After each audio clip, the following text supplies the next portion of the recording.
আসসালামু আলাইকুম রহমতুল্লাহ। হঠাৎ অজানা এক ভাইরাসে থমকে দিয়েছে কোয়েল পাখি খামারিতে। আজকে আমি যখন ভিডিও করছি এখন থেকে প্রায় 3-4 দিন আগে আমার একটা পাখি মারা গিয়েছিল। তখন আমি বুঝতে পারি নাই ঠিক কেন পাখিটা মারা গেছে। দেন গতকালকে দেখি আরেকটা পাখি মারা গেছে, আর আজকে সকালে উঠে দেখি আরও 2টা পাখি মরে আছে। দেন আমি বুঝতে পারি যে কোনো একটা সমস্যা হয়েছে, কিন্তু কী সমস্যা হয়েছে আমি বুঝতে পারি না। দেন আমার ফেসবুকে একটা কমিউনিটির সাথে আমি অ্যাড আছি, দেন সেখানে আমি পোস্ট করি যে ভাই সমস্যা কী। সেইখানে আরও আমার মতো অ্যাভেলেবেল যারা কোয়েল পাখি পালন করে সবাই দেখি অনেকেই পোস্ট করছে ভাই পাখি হঠাৎ করে মারা যাইতেছে, কিছুক্ষণ ঝিমায় থাকার পরে মারা যাইতেছে। দেন অনেকে বলতেছে এর কোনো ওষুধ নেই, অনেক ওষুধ খাওয়াইছে ভাই কোনো ওষুধ কাজ করতেছে না। কারো 300 পাখি একদিনে মারা গেছে, একজনের 40টা পাখি একদিনে মারা গেছে। সবাই বলছে যে ভাই ভাইরাসে আক্রান্ত হয়েছে, কিন্তু কি ভাইরাস কেউ বলতে পারতেছে না। রানীক্ষেত বা গাম্বুরু কিছু হয় নাই। এরপর আমি এক বড় খামারি ভাইয়ের সাথে যোগাযোগ করি, যার কাছ থেকে আমি পাখি আনছিলাম।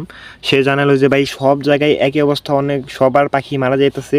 সে বললো যে জীবাণুনাশক দেওয়া স্প্রে করে দাও আর ঠান্ডার ওষুধ খাইয়ে দাও। ঠান্ডা যেহেতু ব্যাকটেরিয়া জনিত রোগ, এটা সংক্রামক ভাইরাসকে দমন করে। তো ভাইয়ের কথা মতো জীবাণুনাশক আমি হালকা করে একটু জীবাণুনাশকও দিয়ে দিয়েছি পানির মধ্যে, আর ঠান্ডার ওষুধ দিয়ে মিক্সড করে দিয়ে দিতেছি, দেখি আল্লাহ কি করে। দেন আমাকে একজন পরামর্শ দিল যে ভাই পাখি জব করে খেয়ে ফেলেন। আমার পাখি সবগুলো জবাই করে ফেলছি। তো ভাই তারে আমি বললাম যে এতগুলো পাখি ভাই কীভাবে জব করবো, 70 পিস পাখি এগুলোকে খেয়ে শেষ করা যাবে ভাই? আর প্রত্যেকটা পাখি ভাই আমার ডিমের পাখি, প্রত্যেকটা পাখি আমি ধরতেছিলাম আর দেখতেছিলাম যে প্রত্যেকটা পেটেই ডিম আছে। আমি যে এগুলোকে ঝিমানোর পরে যে জবাই করবো, ভেতরে ডিম থাকার কারণে জবাইও করতে পারতেছি না। আল্লাহ তাআলাই ভালো জানেন এই ভাইরাসের শেষ কোথায়। এরপর আমি জীবাণুনাশক দিয়ে স্প্রে করে দিছি। এরপর আমি অসুস্থ পাখিগুলোকে ধরার চেষ্টা করছিলাম, ভাবলাম যে অসুস্থ পাখিগুলো ধরে কিছু জবাই করে ফেলি যাতে মারা না যায়, অন্তত লস না হয়। দেন আমি একটা পাখি বের করে নাড়াচাড়া করেছিলাম, ভাবলাম দেখি যে এটা পুরোপুরি সুস্থ আছে নাকি। যে সুস্থ থাকলে তো এমনিতেই উড়ে চলে যাবে বা সহজে ধরা যাবে না ছেড়ে দিলে। আর এটা ঠিক মতো হাঁটতেই ছিল না, তার মানে এই পাখিটাও অসুস্থ আছে। আর এই পাখিটা হলো ফিমেল পাখি, তার মানে এইটার পেটেও হয়তো ডিম আছে। তো এটাকে কীভাবে জবাই করি এখন? তো যাই হোক, দেন এরপরে রেখে দিছি এটাকেও। দেন আমার এখানে 5-6টার মতো পুরুষ পাখি ছিল। তো ভাবলাম যে পুরুষ পাখি তো আর রেখে লাভ নেই, পুরুষ পাখি যদি মারা যায় তাহলে লস। পুরুষ পাখি তো এমনি মাংসের জন্য খেয়েই ফেলতে হবে। তারপর এরপর আমি 5টা পুরুষ পাখি ধরি, আর আজকে দুপুরের দিকে আরেকটা পাখি মারা গেছে। দেন আমার আজকে মোট 5টা পাখি মারা গেছে। 5টা পাখি যদি ভাই ডিমের পাখি দাম ধরেন তাহলে 80 টাকা করে একটা পাখির দাম আছে মিনিমাম। তাইলে ভাই 5টা পাখির দাম আছে আপনার 400 টাকা। তো 2-3 দিনে 400 টাকা লস ব্যাপার না।